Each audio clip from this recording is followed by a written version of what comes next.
Chers amis, bonjour à toutes et à tous et j'espère que vous allez très bien. Aujourd'hui, une fois de plus, on va encore parler de projets crypto, excepté les vidéos précédentes qui mettaient en exergue pas mal de projets qui justement sont importants pour le prochain bull market. De la mesure où, nullement besoin de vous rappeler que le marché crypto, lorsqu'il va tout simplement se réveiller et rentrer dans sa phase de bull market, on aura tendance à apprécier l'évolution de ce marché-là par ce que l'on appelle les secteurs d'activité, en l'occurrence des narratifs spéculatifs qui sont propres à chaque cycle haussier. C'est dans cet ordre d'idée qu'on va tout simplement se tourner une fois de plus vers la catégorie intelligence artificielle, excepté celles ayant déjà été citées précédemment qui seraient propices pour le bull market, soit la tokenisation des actifs ou encore la catégorie GameFi qui, depuis lors, depuis la fin du bear market, depuis que les nouvelles sont de plus en plus positives, sont en train, en termes de catégorie, d'engendrer une très grosse entrée de liquidité. Ceci ne peut passer inaperçu. De la nécessité de chaque investisseur de tout simplement aller dans ce secteur d'activité-là qui serait propice pour le bull market afin de dénicher des pépites et se positionner afin par-dessus tout, de tout simplement jouir des produits, des fruits que les investissements auraient donnés, majoritairement liés au fait que ces personnes auraient su se positionner où est-ce que la liquidité serait allée avant même qu'elle n'y soit déjà arrivée. Vous l'aurez compris, tout ceci est tout simplement important. C'est une guerre d'information, mais surtout de réaction suite à la bonne analyse de la bonne information qui justement est très capitale en ce moment crucial du marché crypto où personne ne veut passer à côté.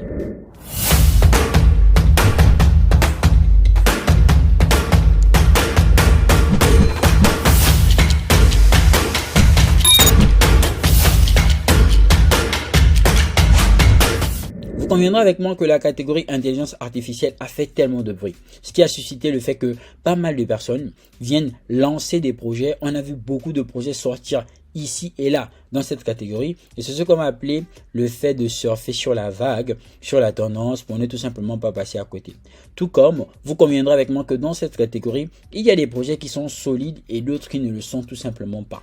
Et c'est à partir de là que tout devient complexe quand on sait bien que pas mal de projets vont exploser, pas nécessairement liés au fait que ceux-ci soient des projets importants. Donc il y a maintenant une relativité en ce qui concerne l'explosion d'un projet. Et on se demande, qu'est-ce qui au final fait en sorte qu'un projet explose? Ce serait lié aux fondamentaux ou tout simplement lié à de la manipulation, à de la spéculation. Vous ne pourrez dissocier spéculation d'avancée ou encore d'évolution technologique. Ainsi, il faut prendre les choses telles quelles. Aussi longtemps qu'il existe la technologie, la spéculation aussi est importante. D'ailleurs, c'est par le biais spéculatif qu'on assiste à une grosse publicité de le marché crypto et ce, peu importe le secteur. On l'a vu avec les NFT qui ont fait leur temps, on l'a vu avec des projets play to earn et c'est pratiquement le même scénario qui vient toujours à se répéter.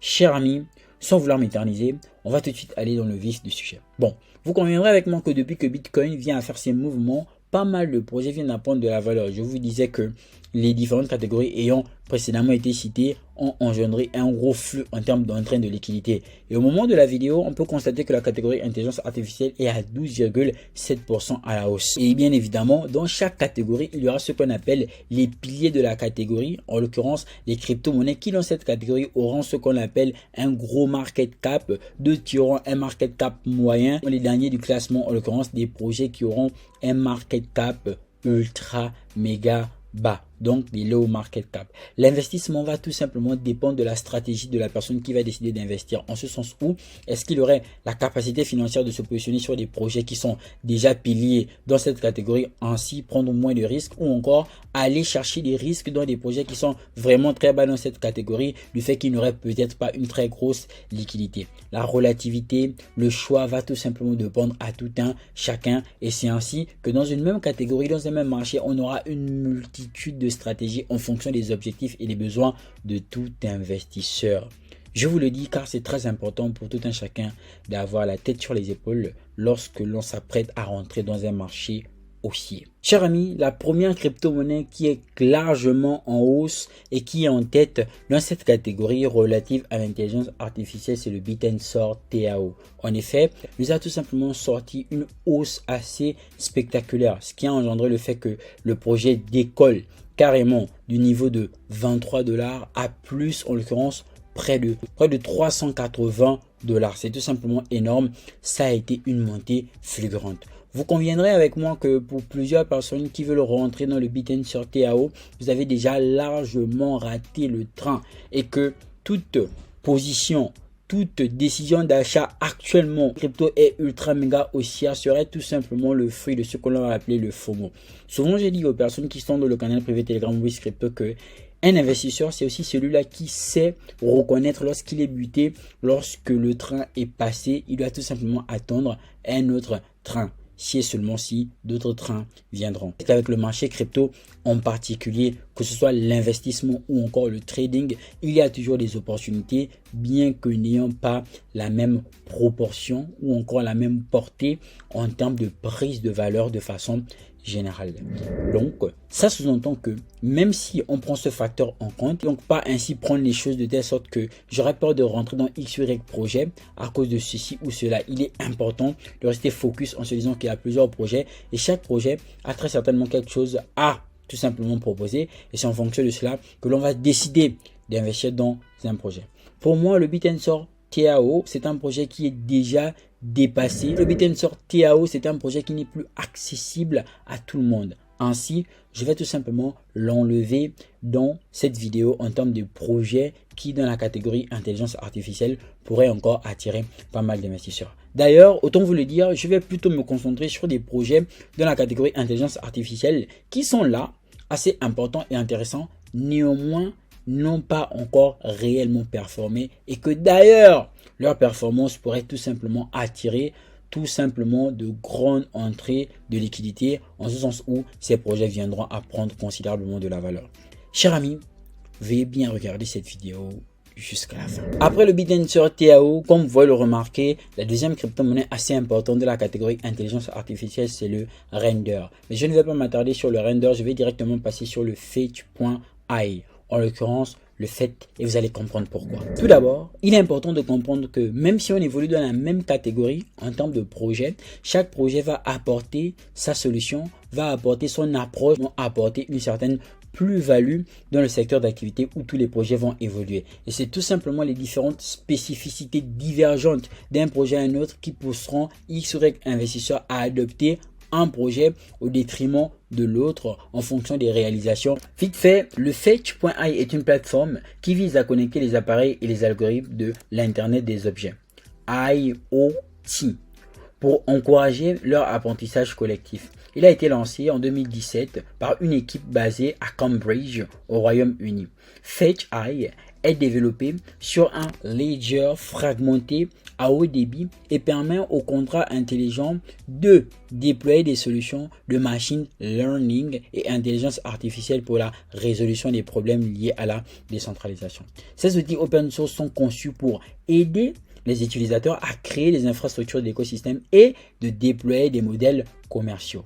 Chers amis, je pense qu'à ce niveau, c'est tout simplement clair, propre et limpide. En effet, lorsqu'on va arriver sur le graphique de Fetch.io, on va remarquer que jusqu'ici, le projet n'a pas réellement performé. Alors, quand je dis réellement performé, je vais prendre tout simplement en compte la configuration de façon globale en weekly. Donc, on est très sûr que c'est pas un projet qui est juste là pour de la spéculation, mais qu'il y a bien évidemment une industrie derrière qui permet d'accéder à plusieurs services de par le biais de l'intelligence artificielle et ce de façon décentralisée et optimisée. Bien évidemment, ici, on va remarquer que le Fetch.io est donc une configuration haussière, en ce sens où on a un support baissier ayant majoritairement été touché par deux impacts et par la même occasion une résistance où le prix a plusieurs fois été rejeté. En l'occurrence, principalement ici, soit en 2021, puis le prix a encore testé toujours en 2021 et tout simplement a été rejeté à nouveau. Et donc, ce qui s'est passé après, c'est que nous sommes rentrés dans la phase de bear market.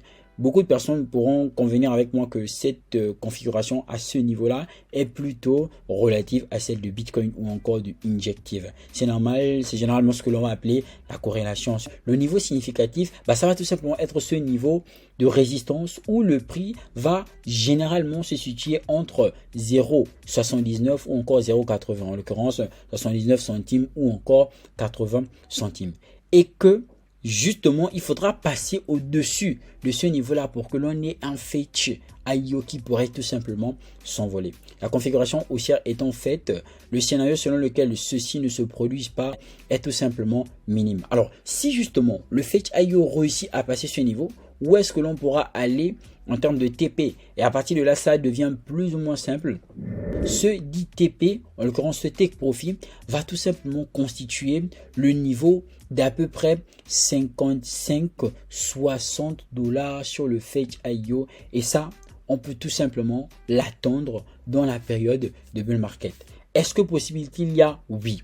Est-ce qu'il y a des projets qui l'ont déjà fait? Oui. Est-ce qu'il peut encore même aller au-delà? Oui. Et ça va majoritairement dépendre du mouvement de marché, mais aussi en fonction de la constante et de la proposition davantage de valeur plus que ce qui n'est déjà fait du projet. Donc, le technique va parler, mais le fondamental aussi. Et c'est sur ces bases qu'il faut tout simplement s'appuyer pour déterminer si un projet pourrait aussi avoir de l'avenir, oui ou non. Le fetch IO, bien que actuellement plusieurs personnes regretteraient de ne pas être rentrées lorsque ça coûtait 20 cents, n'a pas encore réellement performé. Et tout ce mouvement, c'est ce que l'on va appeler le mouvement de réveil, conformément au mouvement précédent qui était baissier, qui a été engendré par ce que l'on appelle le bear market, un peu comme toutes les crypto-monnaies ont été soumises à la même réalité. Donc il ne serait pas anodin et impossible que l'on voit un fetch IO retourner en termes de nouvelle ATH, en termes de prise de valeur, tout simplement sur le niveau de 55 $.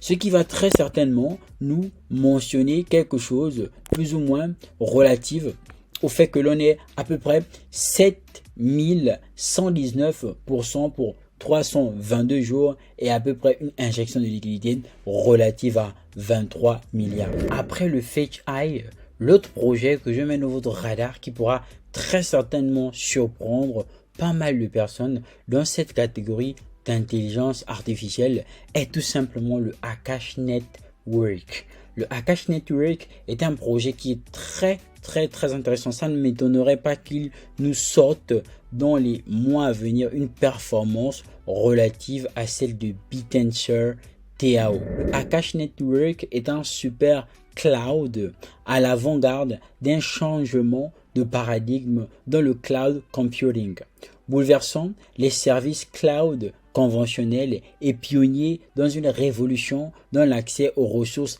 cloud essentielles.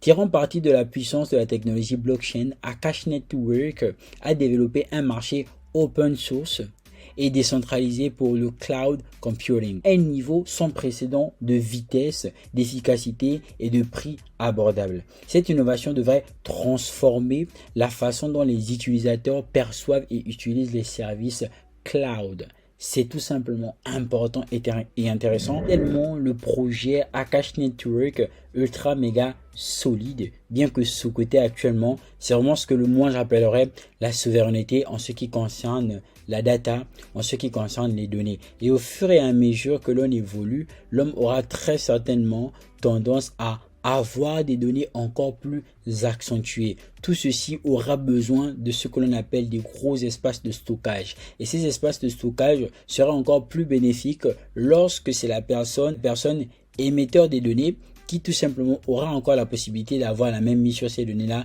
et pourra commercialiser ça à qui voudra. Quand on prend des projets tels que Akash Network ou encore Ocean Protocol, on se rend compte que ce sont des projets qui sont assez intéressants et qui peuvent à l'avenir vraiment surprendre. Je pense que je ferai toute une vidéo complète sur l'explication de fond en comble de Akash Network et les partenariats que Akash Network pourrait tout simplement avoir avec toutes les grandes entreprises de stockage de données telles que Google. Lorsqu'on y pense, c'est tout simplement démentiel et impressionnant. Ce serait tout simplement encore une fois de plus la mise en évidence du pouvoir, de la puissance de traitement de données via le biais de la blockchain. Ça pourrait être vraiment très intéressant. Donc c'est un projet que je vous conseille de mettre vraiment dans votre radar. Une fois de plus, je pourrais revenir de fond en comble sur ce projet dans une vidéo bien expliquée et bien détaillée et non uniquement dans une vidéo qui sera résumée. Comme vous pouvez le remarquer ici sur Crypto Bubble, Akash Network fait partie des projets qui dans le top 200 ayant tout simplement ultra méga performé de façon intéressante et importante. Et ainsi, cette performance s'élève à plus 1041% bien évidemment en un an. Quand il y a aussi des projets tels que Pendle ayant fait plus de 1180%. en un an. C'est tout simplement impressionnant et intéressant. Quelqu'un me dira 1000%, 2000%, c'est pas intéressant, c'est pas important, on peut faire plus. Mais n'oubliez surtout pas que lorsque je dis un an, c'est que nous parlons très certainement d'une phase, d'une période de bear market caractérisée par la chute importante des actifs numériques. Chers amis, quand on prend la courbe de Akash Network, on va tout simplement se rendre compte que nous sommes sur une grosse tendance haussière qui n'est pas prête de s'arrêter. Donc, ça ne m'étonnerait pas que lorsque l'on vient en vue weekly, on a plus ou moins un graphique qui va ressembler à celui de Bitten sur TAO.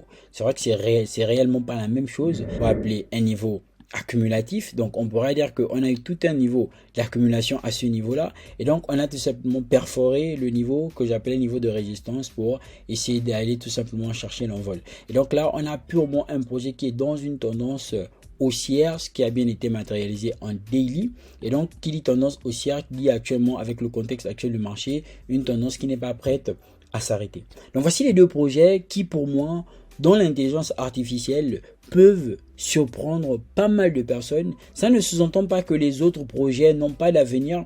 Ça ne sous-entend pas que les autres projets ne sont pas intéressants. On a des projets tels que Render qui sont très intéressants. D'ailleurs, si vous voulez encore des projets davantage dans la catégorie relative à l'intelligence artificielle, il vous suffit de cliquer sur le lien en bas de description pour faire votre inscription au canal privé Telegram Brice-Crypto, dans lequel je vous partage de façon propre et classique, limpide, des projets dans différentes catégories qui sont des catégories assez importantes, même des catégories qui ne sont pas encore parlées actuellement dans le marché crypto, ce qui permettra tout simplement de faire en sorte que vous puissiez préparer votre bull market en toute quiétude. D'ici là, on va se retrouver dans une autre vidéo où je mettrai encore très certainement des projets qui pour moi suscitent une certaine conviction dans votre radar et vous me direz ce que vous pensez. Mais n'oubliez surtout pas que la grosse majorité des projets, dans le sens des projets importants qui justement ne sont pas encore parlés par la grande personne, sont tout simplement partagés dans le canal privé Telegram Brice-Crypto. C'est toujours un réel plaisir. N'oubliez surtout pas de liker, commenter et partager. On se retrouve